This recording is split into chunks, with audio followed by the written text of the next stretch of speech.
परमात्मा विश्रांति से चित्त शुद्ध होता है। परमात्मा विश्रांति से स्वास्थ्य लाभ होता है। परमात्मा विश्रांति से सद्भावना पनपती है। परमात्मा विश्रांति से सात्विक सामर्थ्य आता है। परमात्मा विश्रांति से सच्ची स्वाधीनता आती है। परमात्मा विश्रांति पाने के साधन भी सुनते जाना। अपना कर्तव्य तत्परता से पाले। फल की इच्छा न रखे तो कर्तव्य पूरा होते ही चित्त शांत होने लगेगा। वर्तमान में पवित्र भाव रखकर बिना दगे पटके और स्वार्थ के अपना कर्तव्य पालने से फिर विश्रांति में गति होने लगेगी।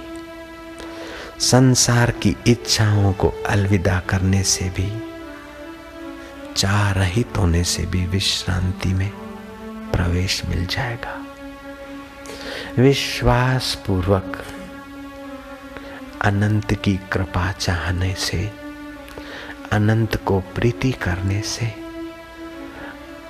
उस उज्जैनी ब्राह्मण की नाई हर परिस्थिति में परमात्मा की करुणा का दर्शन करने से विश्वास पूर्वक हरता भरता भोगता तू है।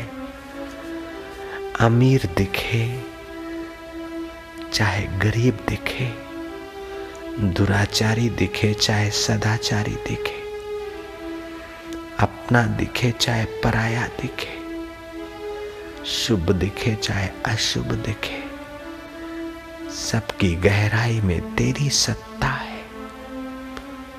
महाराज सब भगवान करते तो ऐसा अंधेर क्यों? कुछ ऐसे हैं जिनको खाने को नहीं मिलता और कुछ ऐसे हैं जो ढेर धन के स्वामी है, अजीर्ण से मर रहे हैं। कुछ ऐसे हैं जो मरते मरते भी जी रहे हैं, लूले लंगड़े पिंगले और बूढ़े। और कुछ ऐसे हैं कि युवावस्था में ही मर जाते हैं। ऐसा क्यों करता है? सर्वसमर्थ परमात्मा है तो ऐसा अन्याय क्यों? महाराज जुल्म करने वाले मौज मार रहे हैं और सीधे साधे चलने वाले पीड़े जा रहे हैं। जब सर्वसमर्थ है तो जुल्म करने वाले को उसी समय अंधा क्यों नहीं करता? सीधे साधों को उसी समय क्यों पोष नहीं देता? बुद्धिजीवी ने अपनी लड़खड़ाती बुद्धि से सवाल किए। कहीं तो खूब खूब सौंदर्य है और कहीं बेचारी बदसूरत लड़की का विवाह नहीं होता। कहीं तो खूबसूरत जवान है लेकिन बदचाल होने के कारण माँ बाप दुखी है, तो कहीं कुरूप है और अच्छी चाल वाला युवान है। ऐसा क्यों? ईश्वर सर्वसमर्थ और सर्वहर्ता भर्ता भोगता है तो महाराज ऐसा क्यों किया? महाराज ने कहा, बुद्धिजीवी तू सगुरा नहीं निगुरा है।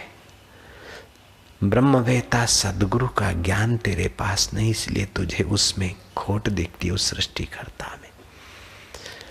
यहाँ जो कुरूप है वही सुंदर रूप बनकर बैठा है। ऐसा सोच तो तुझे विश्रांति का अधिकारी बनाऊंगा।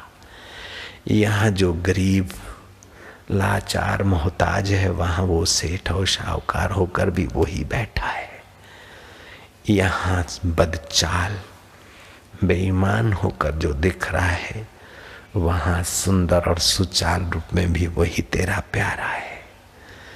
यहाँ बूढ़ा मोहताज और लाचार होकर दिख रहा है तो वहाँ स्वस्थ और जवान शरीर छोड़कर आगे की यात्रा को जा रहा है, वही का वही है। तू सबकी गहराई में उसी को देख तो तेरा चित्त विश्रांति पाएगा। सृष्टिकर्ता में दोष मत देख, तेरी दोषी नजर को हटाकर तेरी आत्मिक नजर बदल दे तो परमात्मा विश्रांति पाएगा। सुत पुत्र ब्रह्मचर्य से बुद्धि में ओज तेज बढ़ता है, प्रज्ञा निखरती है, निर्भीकता निखरती है। ब्रह्मचर्य सारी सफलताओं की महान कुंजी है। संयम सारे शरीर के खान पान से जो धातु बनते आखिरी है सप्त धातु में, और उस सप्त धातु में जो वीर्य है अगर संयत किया जाए तो ओज बनता है, और उससे एक गुप्त नाड़ी जागृत होती है जिससे साक्षात्कार का, विश्रांति का सुख सीधा संबंध रखता है। रामकृष्ण ने भी ये बात कही। एक उच्च कोटि के संत ने पूछा कि गृहस्थी लोग भजन करते फिर भी पाते नहीं, और आप गृहस्थी होते हुए भी इतनी ऊंचाइयों को पाए। बोले वे भजन करते हैं, वे भजन करने से जो ऊर्जा और या जो योग्यता बनती है विकारों में खत्म कर देते, ठन ठन पाल रह जाते।